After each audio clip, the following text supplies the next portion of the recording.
Good morning from Hiroshima. We're standing outside our hostel, the Hostel Malika. It's actually Golden Week, the busiest holiday during the Japanese calendar, and we are incredibly lucky. We got a space in this hostel. We looked on booking.com, Agoda, and there was literally no beds available anywhere. Yeah, it said no properties available, which I've never seen before in any city. Hiroshima is obviously known for its dark history, but we're going to show you some great things to do in this amazing city.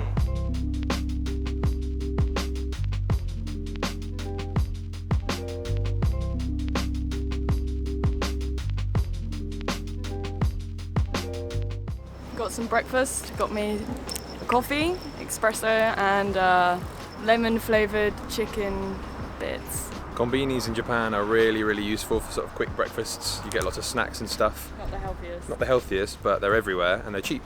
And as the name suggests, they are incredibly convenient.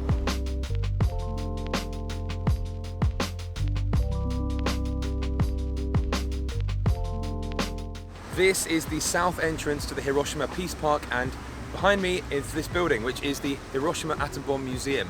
We actually went in the museum last time we came to Hiroshima, but it is a sort of 2-hour thing. You need to give yourself enough time to do it, and some of the stuff in there is quite graphic and emotionally charged. So I would recommend, if you've got small kids, maybe not consider taking them in there, because some of the stuff is very graphic. It's sort of like a one and done type thing, and it's good to do, but I wouldn't do it again. As luck would have it, there is actually the 45th Flower Festival happening in Hiroshima, and as you can see around us there are loads and loads and loads of sort of flower displays and arrangements. This wasn't here the last time we came, but I mean, considering the weather and how nice it is today, it's looking really nice.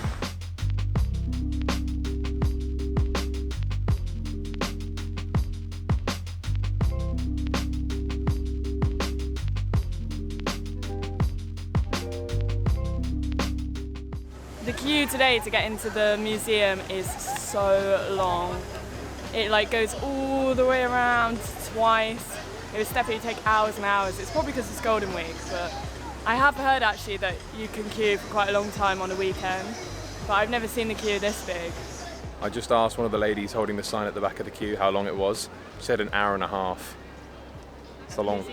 And the museum takes at least 2 hours, so you're going to be here for around, what, 3.5, 4 hours? Plus the park, maybe 5 hours in this one place. That's why you don't travel on Golden Week. The queues are insanely long, but worth it if you make it in.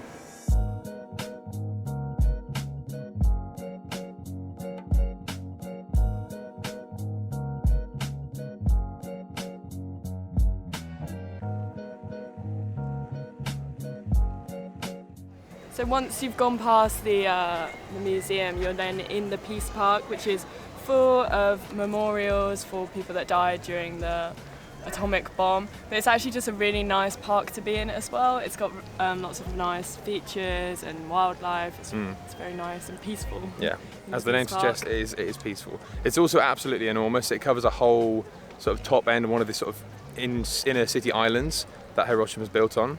And you can spend hours here, and there's also the atom bomb dome over the far side of the park, which then leads onto another park. Hiroshima's really cool because it's got so much greenery. There's loads of green space, loads of parks. And there's rivers on both sides of the park because it's an island, so you can sit by the river, have a good time. Yeah, Hiroshima generally is just a really nice looking city.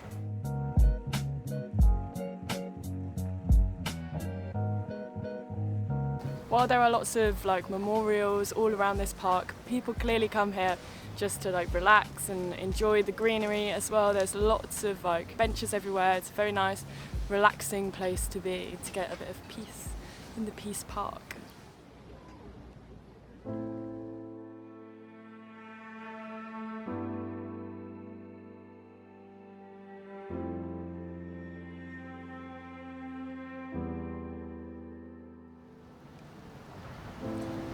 At 8:15 on the morning of the 6th of August 1945, the first atomic bomb exploded almost directly above the building you see behind me.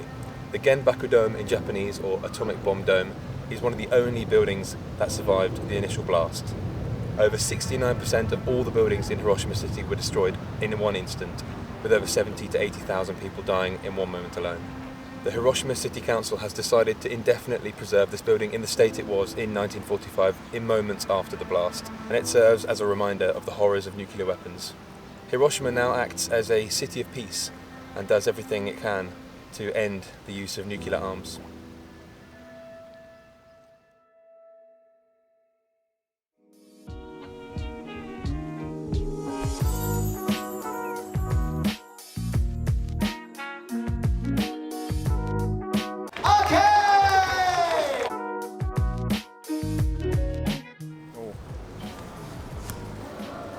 We're on our way to our next stop, Hiroshima Castle.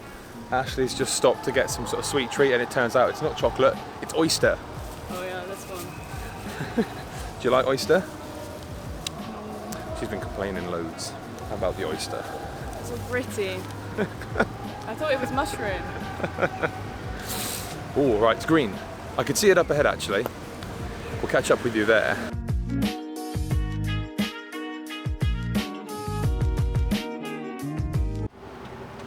Is it big?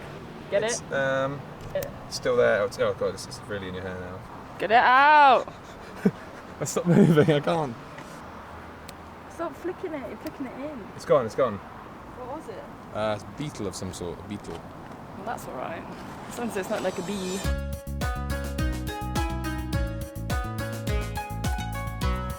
Behind me is the entrance to Hiroshima Castle. This is one of our favourite castles in Japan, and we're going to go inside in a minute and have a look around. Obviously this one is a replica because the actual original castle was destroyed in 1945, but this replica was built 10 years after that and is actually very historically accurate.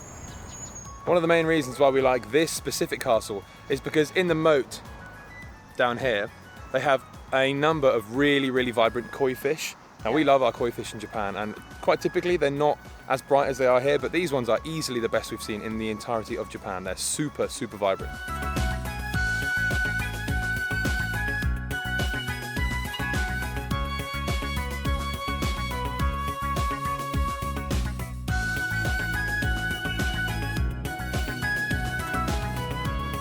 It's about midday now, so it's boiling hot today. What is it, like 25 degrees maybe? It's really hot.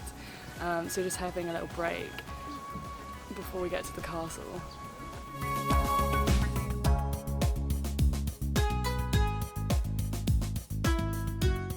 This is Hiroshima Castle. It costs 370 yen to get in, which is about £2.50 in UK British pounds. It's quite a nice castle. As we said earlier, it is a reconstruction. You can go all the way up to the top and take a look from up there. We actually went in last time, so we're not going to go this time, as it's 370 yen, but it's good to come and do, and the park's really nice. If it's a hot day, it's nice to get out of the sun and get in the shade, which is quite cool inside. There are also, I guess I'd say ninjas, samurai ninjas, and you can get photos with them, which is good for kids, or big kids like us. Hiroshima Castle Park is actually a really nice place to come in its own right. Never mind the castle or the shrine, which is where most people are, sort of just over here or over there. The park grounds are really big, and there's literally no one here. I've just happened to wander up onto one of the walls. There's a couple of benches here. There's absolutely no one sitting down. There's no one around here. And I've got this, private view of the castle. If you walk down this way, you can actually walk all the way down the base of the castle, and there's the lake, the pond, or the moat, I guess you'd call it. But yeah, it's really nice. It's really like secluded. Very private. I literally can't hear a single person. All I can hear is nature, which is really nice.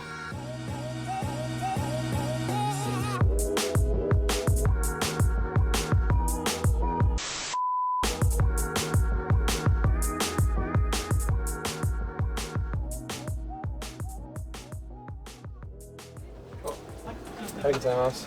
Oh, it's free. It's free today.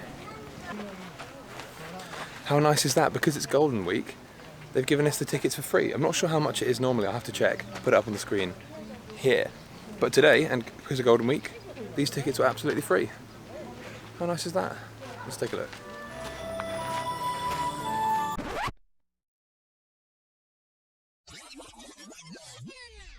This is Shukkeien Garden, one of the most traditional Japanese gardens in the whole of Japan. It's easily our favourite traditional garden in the entirety of Japan. They have a nice lake, there's loads of koi, loads of traditional features like a sort of moon bridge, It's just a really nice place to come and chill out, and it's only a 5-minute walk to Hiroshima Station. So it's a really good, easy way to start off your day if you're starting at Hiroshima Station. Let's go take a look what it has.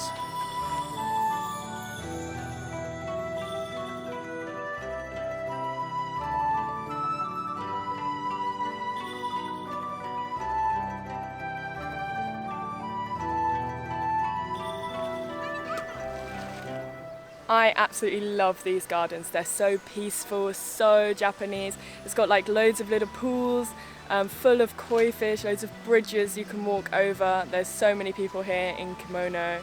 There's like a little traditional tea stand. There's just plenty so of nice much stuff. My favourite thing is actually these sort of like palm tree things here.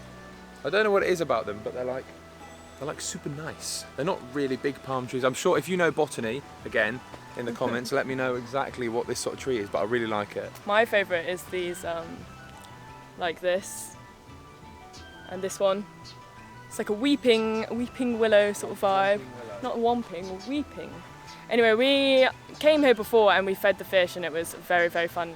So we're going to do that now. We're going to go feed some big, hungry koi fish. Fishing frenzy for the koi. Yeah. Let's go. Let's go. These are the sort of bridges that I absolutely love. It's just so much fun to walk over. In England, they'd have like big fences so you don't fall in, but here, living on the edge. Fall in. That'd be so embarrassing.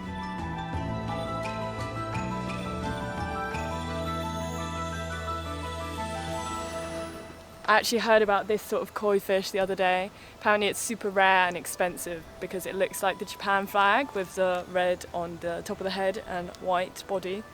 They go for a pretty penny, I think, about $5,000 for one of those types of koi fish. For one fish. For one fish. Here he is, look. I don't know about this one though because it's kind of like it's got a bit dark. Mr. Moneybags right here. I don't know, look at that though, that's pretty cool. $5,000 for one fish. Don't quote me on that. But although to be fair, those tuna go for like millions of yen. I have secured the goods. This is carp food to feed the koi fish with. It costs 100 yen per bag, and it was just like a little box, like a trust system one. You put it in and you get this. I think they know they're coming over. Gonna get feeding.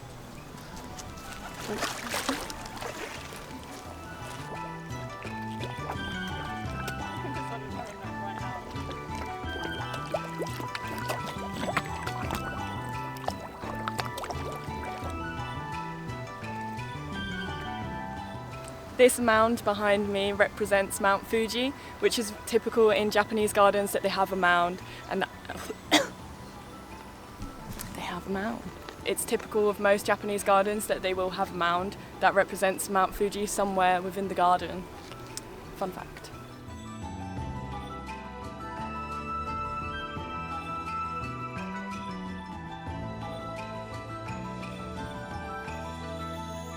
It's my turn to feed the fish. Hopefully it's not like the Nara video where they like swarmed me.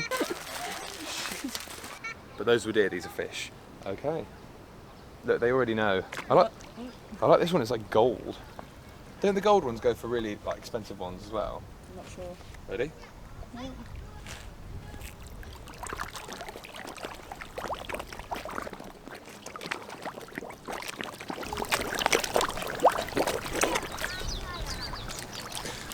Done. I think we've run out of fish food. Now I'm a bit hungry, so it's time for us to get some lunch. But a last word on this garden, it's really, really nice. As seems to be the theme of this video, it seems there's a lot of places in Hiroshima where you can sort of come and chill, like the Peace Park, the castle grounds, and now this place as well, the Shukkeien Park. Full of places where you can come and chill and just have a nice relax and maybe do some meditation. What a nice park. You can actually do tea ceremonies here. There is a traditional tea house behind us. However, the tea ceremony house is sort of over that way by the entrance, and it's a proper tea ceremony. So if you're looking to do that sort of thing in your time in Japan, you can do it here. I don't know if it is a proper tea ceremony, but it's definitely like matcha. You get yourself some delicious, delicious matcha. Because I think a real tea ceremony takes hours, but I think here it's more like a cafe, actually. Oh. Yeah. Well, maybe not. Maybe not then. But if you want some tea, they got it. They also have vending machines which have tea. Yeah, so if you want to spend less on your tea. On your tea. Get it from the vendor. Get it from the vending machine. Tips. Now in Hiroshima, the way to get about is to use the tram. Unlike other cities where they have extensive underground subway systems like in Osaka or Tokyo, Hiroshima uses trams. Similar to Kagoshima down in the south of Kyushu, the trams are a really neat way to get around the city. And an interesting fact about the trams in Hiroshima is they're donated, and they get them from other parts of Japan, and so they use them here. So you get a wide variety of tram designs. They don't match. They all don't match. They're all different on the same lines. They're only 190 yen as well, no matter where you're going, so pretty cheap. Love taking the tram. We do love taking the tram. 190 yen is super cheap. Super cheap. It's cheaper than a bus. So we're going to go get the tram to somewhere to eat. We're going to get the tram to a very, very famous Hiroshima staple. We'll catch up with you there.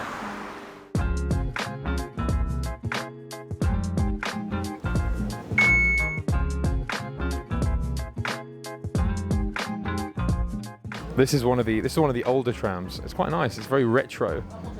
One of the newer ones went past us. It's a lot newer, bendy tram.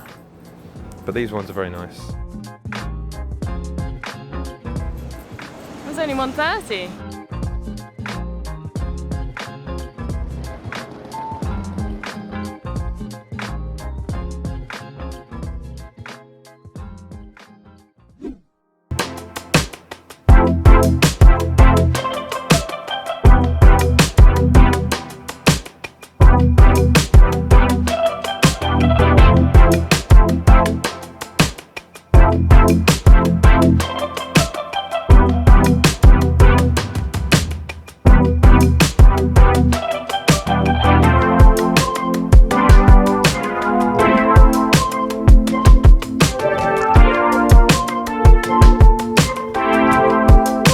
Finished our lunch at Okonomimura. What a place. The last time we went there, we sort of had the wrong order, but this time the order was perfect. There's a million different little restaurants in there. Well, not a million, but there's several different restaurants in there on every floor. The food is unbelievable. Hiroshima Okonomiyaki shits all over Osaka style. It's such an experience, like being there, and like it's close and near, everyone's together, freezing icy cold beers. They're cooking it right in front of you, which is super cool. And yeah, last time our orders got mixed up, so I ended up with udon, and I don't like udon, so it wasn't the best. No. But this time it was perfect. I really never thought I would prefer okonomiyaki with noodles inside, which is the difference. That's like the Hiroshima specialty.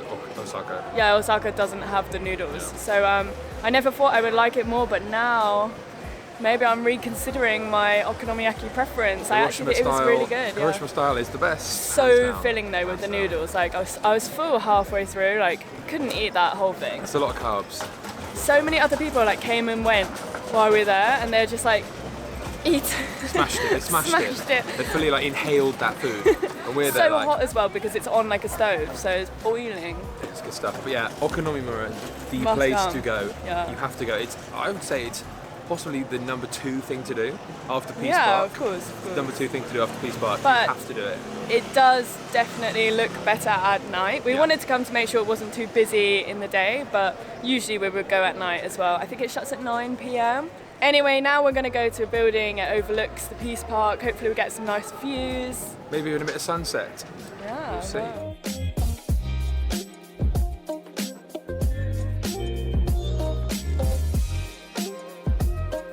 Well, it's like 5:30 and apparently it shuts at 5. We wanted to see sunset, so that's why we came a bit later, but apparently it's shut. And also, we didn't know how much it cost, but it says that it costs 1,700 yen, which is quite steep for just a viewing platform. So I think we're going to go just somewhere else.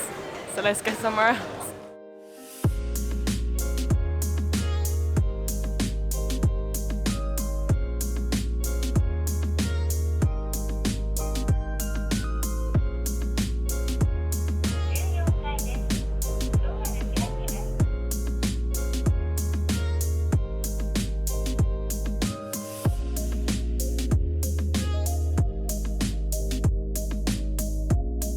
Okay everyone, thank you very much for watching. That is the end of our time in Hiroshima. We always have such a good time in Hiroshima. It's definitely one of our favourite cities in Japan. I could really see myself living here. Yes. There's so much to do, especially on a one-day schedule, but everything here is really great to see. Yeah, it's a really open city. There's loads of green spaces. But as Ashley said, only one day in Hiroshima this time. If we had more time, we obviously would be going to Miyajima. So subscribe to stay up to date with our future videos. If we do post a Miyajima video, which we'd like to do, then you will be the first to know. We thank you very much for watching, and if you like the video, click that like button, subscribe, comment, you know, all the good stuff. And a last word from Ashley. See ya.